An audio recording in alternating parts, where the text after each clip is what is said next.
How does the infection fatality rate of COVID-19 compare to, quote, seasonal flu, unquote? In coverage of the coronavirus COVID-19 pandemic, one often sees a value for the infection fatality rate, which is also known as the actual mortality rate, of 0.1%, meaning 1 in 1,000 people infected by the flu dies. Infected includes people who are asymptomatic, have mild cases, anyone who is actually infected, even if never detected. It is often explicitly or implicitly argued that if the infection fatality rate of COVID-19 is only 0.1%, as suggested by a recent study by Stanford researchers, we can relax and go back to work. Unfortunately, it is probably not that simple.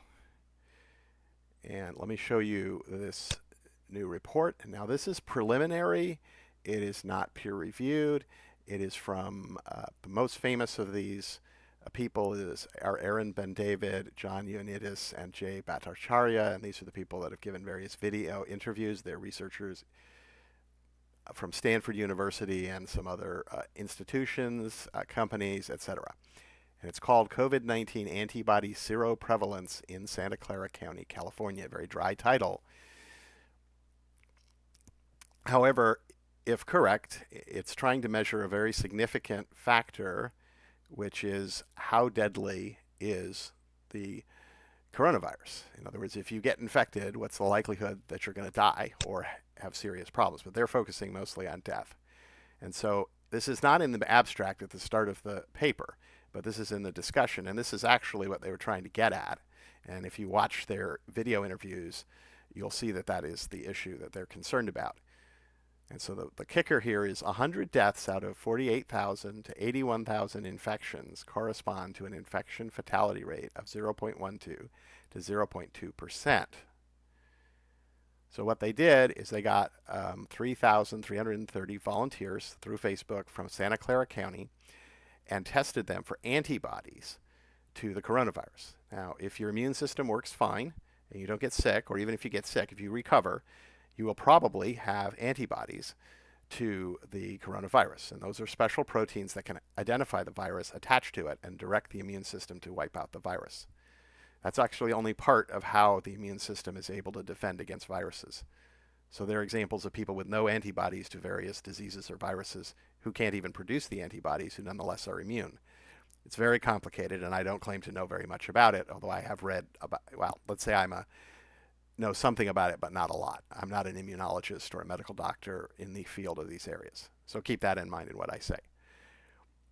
So the point is, they estimate based on this study where it appears they found 45 of these people, 3,330, about 45, maybe 44, 46, tested positive for the antibodies. If you extrapolate that incidence to Santa Clara County, which has almost 2 million people, there are approximately somewhere in the range, say 95% confidence level, 48,000 to 81,000 people in Santa Clara County who have been infected with the coronavirus, probably recovered, and they're fine. So that is, as they say in other parts, somewhere between 50 and 85 times the number of cases reported by the public health authorities in Santa Clara County and California. Now, that is not at all surprising, by the way, although it's often reported as if it's a shocking discovery. It's quite possible this is true. Why is it quite possible? Santa Clara has over 2 million people and has very close ties to China. So many of the people in Santa Clara County are immigrants from China, people here on visas from China. Many people from China work for the high-tech companies like Apple, for example, and Google and Facebook that are in Santa Clara County or nearby. Apple reportedly has over 1 million contractors, workers for them in China, and has nearly all of its factories and production facilities there. When I worked for Apple, we were getting not just the products, but the prototypes for the iPad Pro and other products were built in China. People would go over there, bring them back. There's lots of contact. So it's very likely that there are large numbers of people here who have been exposed to the disease but haven't been tested. They haven't gotten sick or have had mild, common cold kind of symptoms. So it's not far-fetched at all. It's also the case that it's not unusual in diseases for many people to be asymptomatic. It's probable that many people in Europe during the Black Death, which killed many, many, many people, probably over 10% of the European population by even the most conservative estimates, many, many Europeans never exhibited any symptoms and were probably exposed, infected, and recovered without even having symptoms. This is not at all unusual in diseases, even very deadly ones. So let's go back to let's continue with this discussion. So it's very possible that the mortality rate could actually be, at least in Santa Clara County, something like 0.1, 0.2%.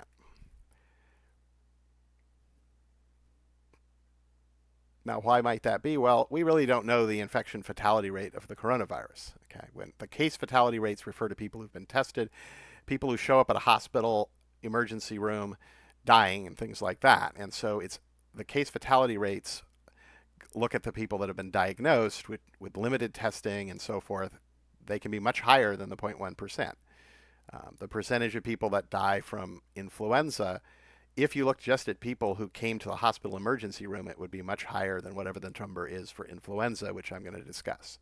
So even if it's 0.1%, most people who have influenza have an annoying cold or the fever. They get better. They never go to the hospital. They may never see a doctor. They don't show up. Consider those people with the, quote, influenza, and I'll discuss the issues with influenza shortly, who go to the emergency room. Now, many of those people recover, but the death rate among those people who go to the emergency room probably is in the several percent, simply because most people don't go to the emergency room with the common cold. So you have to be experiencing real respiratory difficulties to go to the emergency room. That happened to me once several years ago, and I normally don't go to the emergency room with a cold or things that seem like a cold, but I started to experience difficulty breathing, and I became very concerned, and I went to the emergency room, and at first they just sort of dismissed me as a kook, and then they tested my blood oxygen levels, and oh no, there was something really wrong, and then they did various things.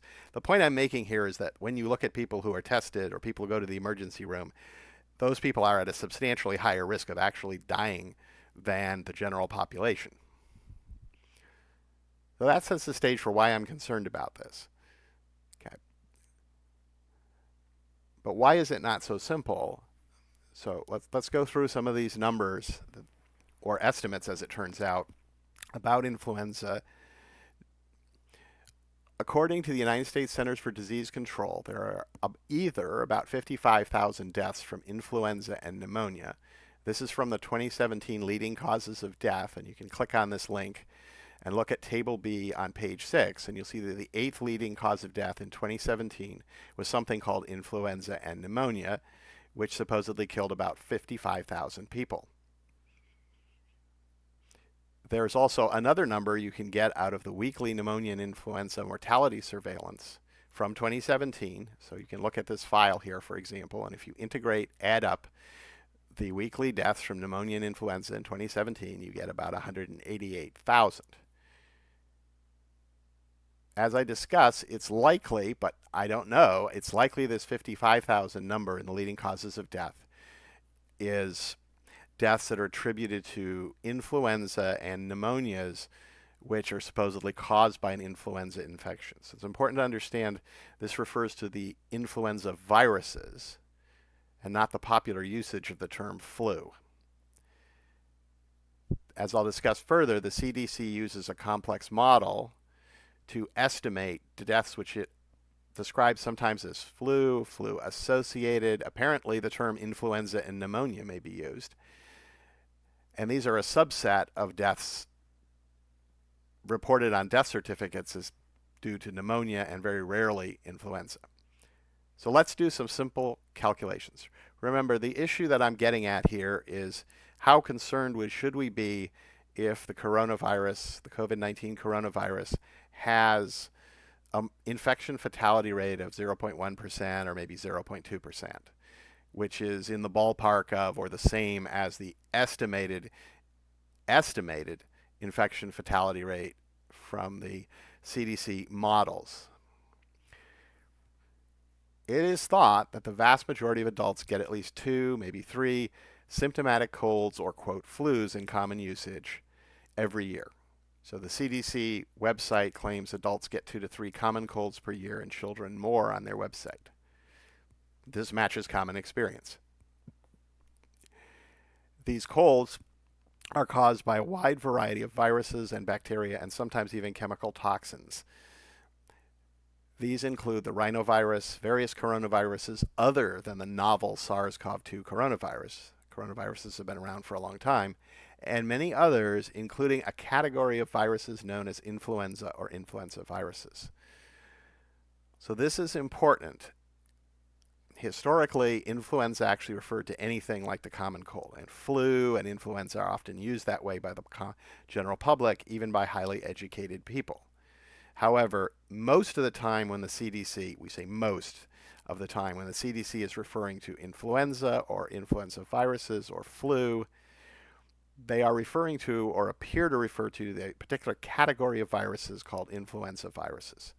So they are influenza A, B, apparently there's a C, the so-called swine flu, which is supposed to have been the cause of the epidemic in 1918 that you often hear a lot about, was supposedly a type of influenza virus.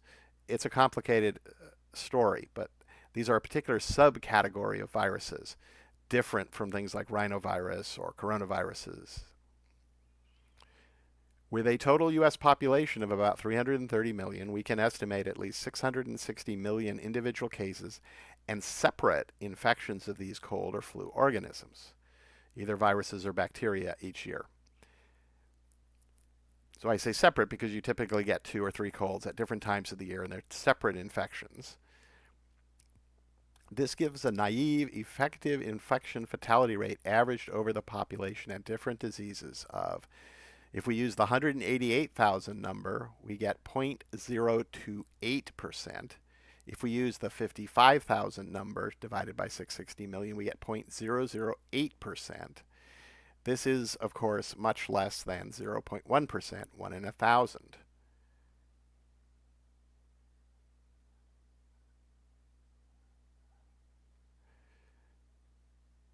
Okay, so what gives here? This is very confusing, is it not?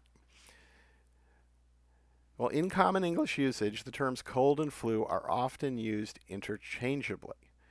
The use of the terms flu and influenza to describe respiratory illnesses that vary in incidence seasonally predates the discovery of the influenza viruses, a category of viruses that can cause these symptoms.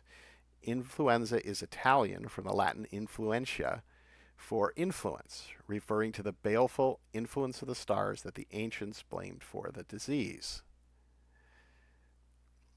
Now, I know from talking to highly educated people who've taken the flu vaccine and then immediately gotten sick that many people, including highly educated people, don't really understand the distinction that the CDC frequently makes between the terms like flu and common cold. And in flu vaccine, the flu vaccines are vaccines for the influenza viruses. And the CDC estimates that something on the order of 55 million of these 660 million or more colds that we get are caused by the influenza virus. So less than 10% actually, even by their estimates.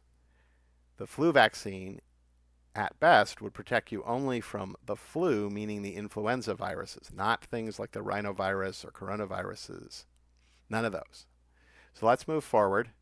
The CDC hopelessly blurs the distinctions, if any, between common cold, flu, influenza, influenza-like illness, influenza-associated pneumonia, and other terms in its promotional and, quote, scientific, unquote, materials.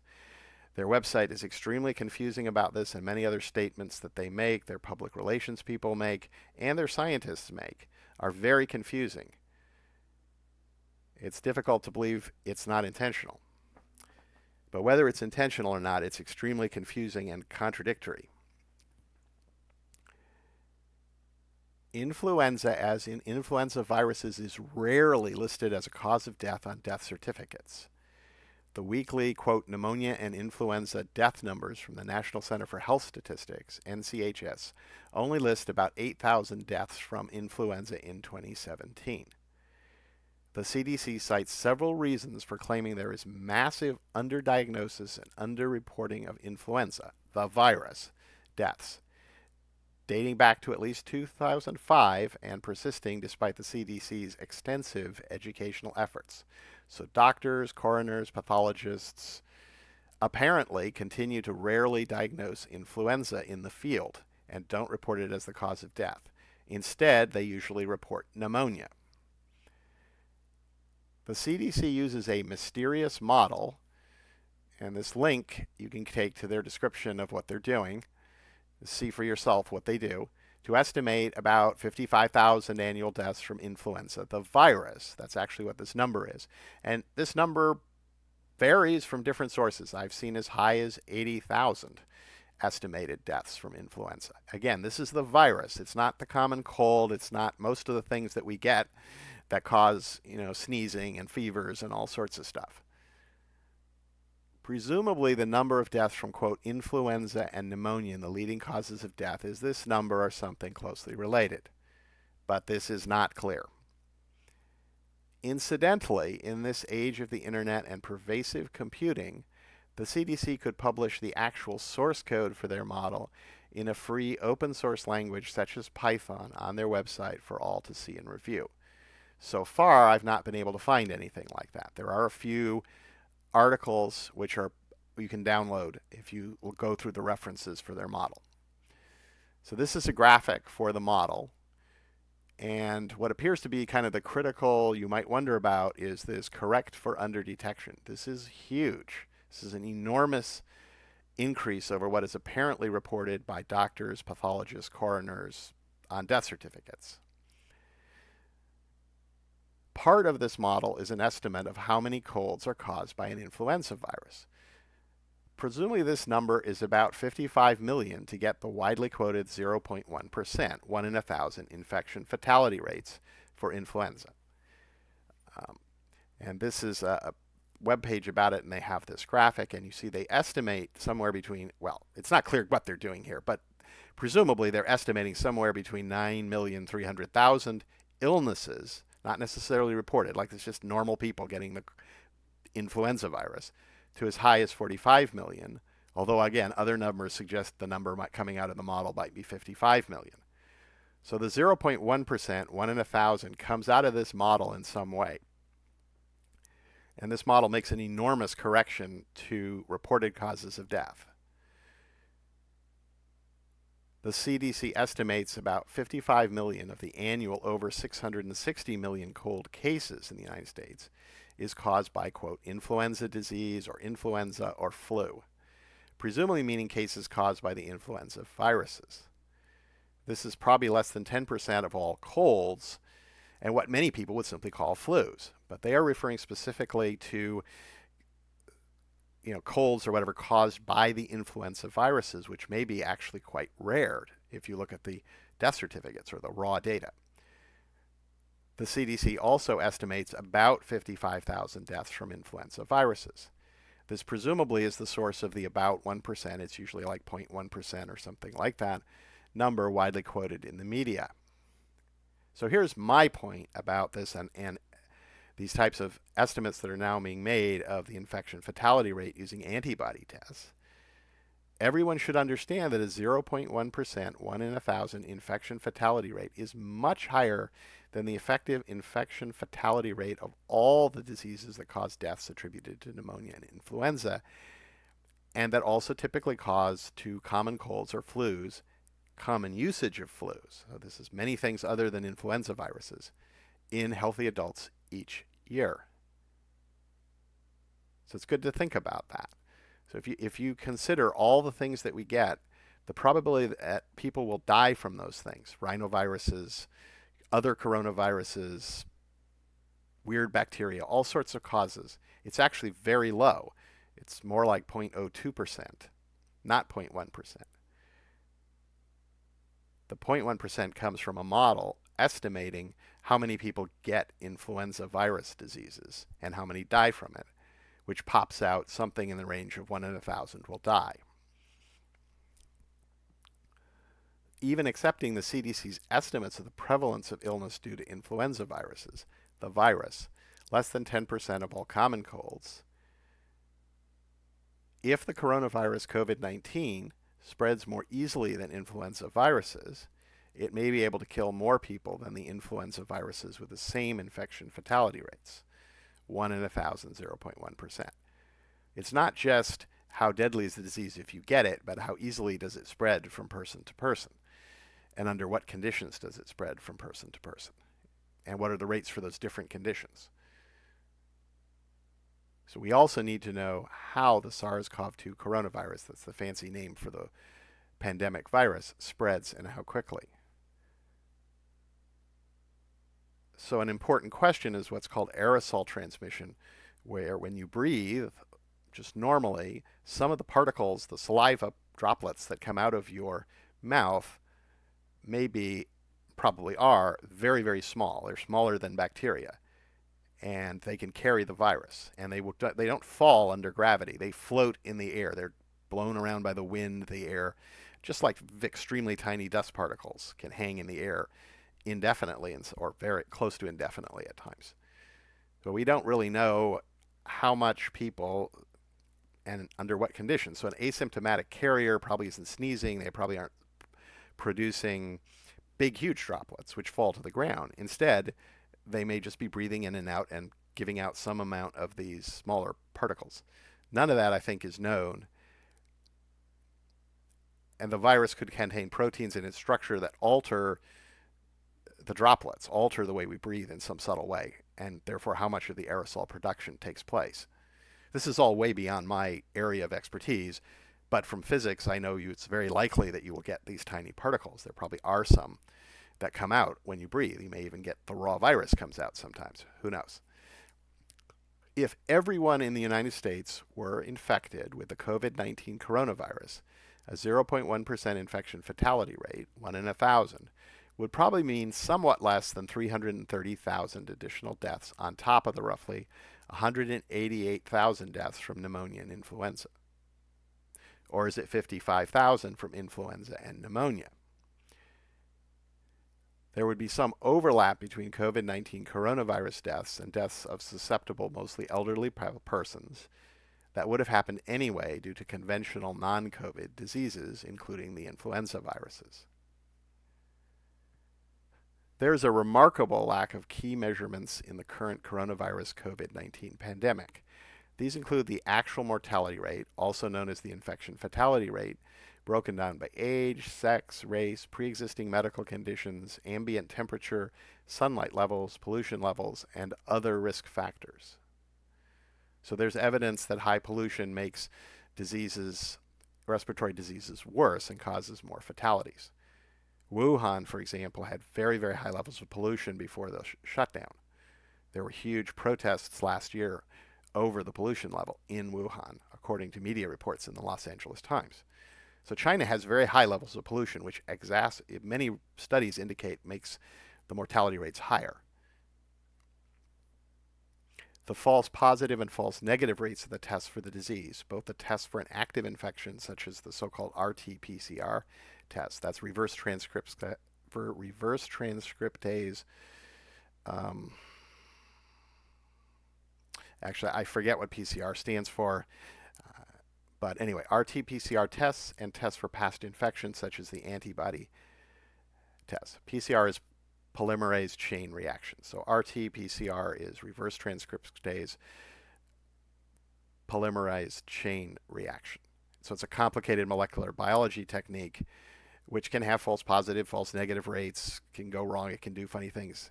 PCR, it can be hypersensitive and detect things that you would never think it could detect, which is not necessarily good. And I'm digressing, but for example, if you study possible problems with forensic DNA methods, one of the problems is PCR is super sensitive. So for example, there could be trace amounts of my DNA in my neighbor's apartment. Say my neighbor was murdered. They do a PCR test on the neighbor's clothing or blood or something like that, and they find my DNA. I have never been in the apartment, but I give off dried skin, for example, hair follicles, all sorts of stuff falls off of us all the time, and it has our DNA. And PCR tests are becoming so sensitive that they can detect my DNA that has found its way into a neighbor's apartment, into a home, perhaps even very, very far away from me through some weird chain of events.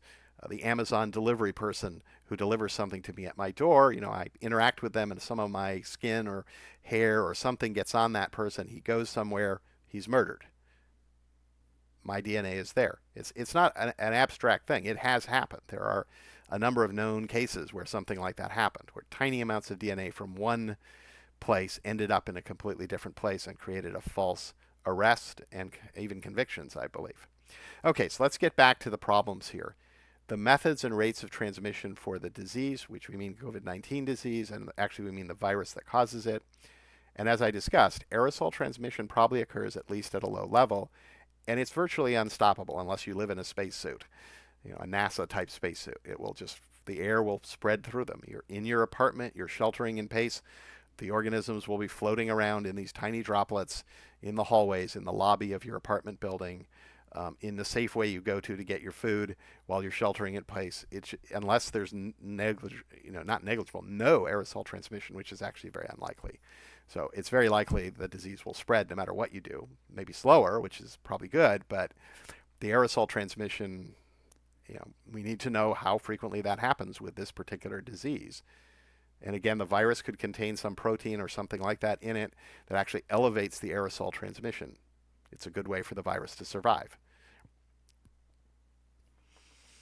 The CDC and the National Security Bioweapons Defense Programs should have been set up to quickly and efficiently collect these key data and parameters as soon as a possible outbreak or attack was detected, independent of warnings and information provided by a potential adversary such as China or from the World Health Organization. We are now 3 months, closing on 4 months into this crisis, and it's pretty apparent they weren't set up to do this and haven't done this. In fact, it's being done by independent researchers at Stanford University, throwing something together and using Facebook. Where are these numbers from the CDC? Why weren't these numbers being collected in January and February? And if they are being collected, why don't we hear about it? What are the actual numbers they have? Is there any independent review of their process? One thing we know is there was a terrible seeming screw up with the PCR tests. The World Health Organization recommended a test from Germany. We said no. We went and tried to do our own. That took a couple weeks. Then we sent out that test and it failed. Some reagent was supposedly wrong. So that cost another several weeks. We still don't have that many tests. And how does that happen? They should be set up to do this on their own very quickly. And billions of dollars have spent on biodefense, especially since the mysterious anthrax attacks after September 11. And I'm not going to go further into those right now, but there should be a whole system for which billions of dollars have been spent in place to do this. Finally, as I've indicated in previous videos, the confusing language and numbers on pneumonia and influenza on the CDC website and in various official reports and documents seems to be primarily for marketing the flu vaccines rather than enabling informed decisions by patients and doctors or supporting external scientific research into influenza viruses and other diseases. So that concludes this presentation. You can read the article on my website and follow the links to the CDC and make up your own mind. I'll now include my kind of standard professional disclaimer. I'm not a medical doctor or anything like that. If you need medical advice, health advice, financial advice, any sort of thing like that that requires a qualified professional and especially a legally licensed professional, you should talk to those people about your concerns. I'm not trying to hone in on their skills or territory. I'm just applying statistical analysis to data. You should look at everything I have here as a starting point at most. Do your own research, make up your own mind. Nobody's perfect, and I'm producing this, as is the government, as is the CDC, as are many people, in a very high-pressure environment. There's a lot of fear and panic, and we're all probably experiencing the primal fight-or-flight response, which degrades higher cognitive function. So that's basically a warning to think about what you're doing, and also to try to calm down if you're agitated and think through what's happening. The fight-or-flight response is designed to respond to things like being attacked by a tiger in the wild or by a rival tribe 5,000 years ago who are trying to kill you with, clubs and arrows or something like that. Yeah. So it generally degrades a lot of our higher cognitive function. It also causes other changes, and ultimately our understanding of the fight or flight response is imperfect. We don't know that much about it, but it often degrades some higher cognitive functions that we probably need to assess what's going on with this crisis. Because this is not an attack from a bunch of cavemen with, clubs or stones or something like that. But we will react to it as if it were, right? Our fight or flight response makes us react that way, even in a situation where it's totally inappropriate. And we've created a world with computers and modern technology that's very different from people living on the savannas of Africa or in the Fertile Crescent or the Caucasus in Central Asia thousands of years ago.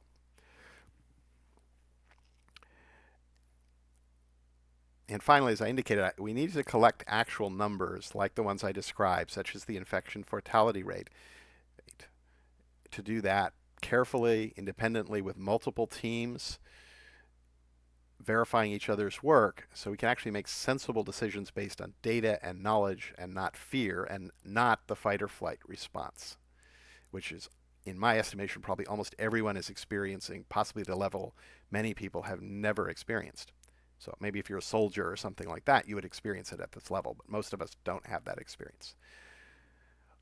So that concludes this video, which was done on Saturday, April 18th. Yep, April 18th, 2020.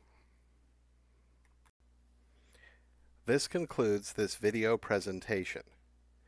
If you like this video, please click like. Please click subscribe and the notification bell if you would like to receive more content from us. You can avoid internet censorship by subscribing directly to our RSS news feed. Please consider sharing the link by email or on your website or blog, in addition to liking, upvoting, or sharing on increasingly censored, advertising beholden, and big company social media. We have encountered such censorship. Mathematical Software is developing software to automate data analysis, reducing the risks of costly errors and improving results. You can support our work financially by subscribing on our Patreon page. Scan the QR code in the lower right corner to get the Patreon link. Our Patreon link is also in the show notes below.